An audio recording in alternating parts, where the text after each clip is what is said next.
Maine's drug epidemic is a growing statewide concern. According to monthly data from the Margaret Chase Smith Policy Center at the University of Maine, 776 people in the state overdosed in April of this year. Of those, 57 people died. For many people who want to get help with their addiction, it is unaffordable. According to the National Center for Drug Abuse Statistics, the average cost of rehabilitation centers in Maine is more than $56,000 per person. Good evening and thanks for joining us. I'm Chris Costa. And I'm Zach Blanchard. To combat this drug crisis in Maine, lawmakers and recovery leaders are working to secure more funding for resources. News Center Maine Sam Rogers joins us now with a new unique source. Sam? Well, Zach and Chris, as those numbers demonstrate, every county in Maine is dealing with this opioid crisis and dealing with ways to solve it. The people who run recovery centers around Maine tell us a lack of funding is stunting the impact they could make. But they say a proposed bill would help, and the money would come from the sales of a legal drug that is becoming big business in Maine. Without a doubt, I'm alive because of recovery centers, because of treatment facilities.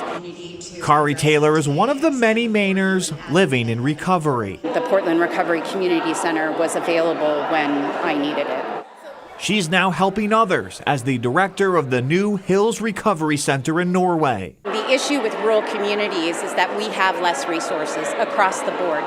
However, recovery experts say these funding issues are not limited to smaller towns. So we've had flat funding, we're growing, we need to grow more, and we need more resource to do that. It's not a partisan issue, it affects all of us. To make recovery a priority. Stakeholders rallying behind a bill Wednesday in Augusta. Thank you. That would create a sustainable funding source for these centers. These recovery centers are making a huge difference. They'll continue to do so, and they deserve this full support of the Maine legislatures. LD 1714 would fund the centers using 12% of adult use cannabis tax revenue, coming from an industry that has sold more than $78 million worth of product in the past year. Please help create a Supporters at the State House estimate the legislation would provide nearly $3 million to the centers next year. Bill sponsor Umbreen Rana, a Democratic state rep from Bangor, says this funding appropriation makes sense. And for some people, cannabis has supported them in their recovery away from opioid. Everyone is affected by this. Leslie Clark is the executive director of the Portland Recovery Community Center. There is hope, and recovery is not only possible, it's probable when people get the support they need.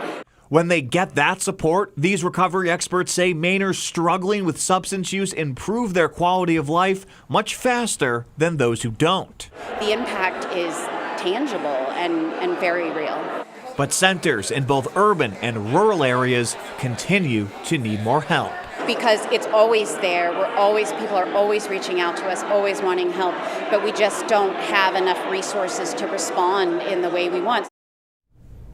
Now, the funding for this bill would come from a new set aside within the already established adult use cannabis general fund. We reached out to the Office of Cannabis Policy for comment on the proposed legislation, but have not heard back. Now, Zach and Chris, lawmakers from both sides of the aisle are hopeful and maybe even a little more confident that this bill does get voted on before the session ends. All right, Sam, an important topic.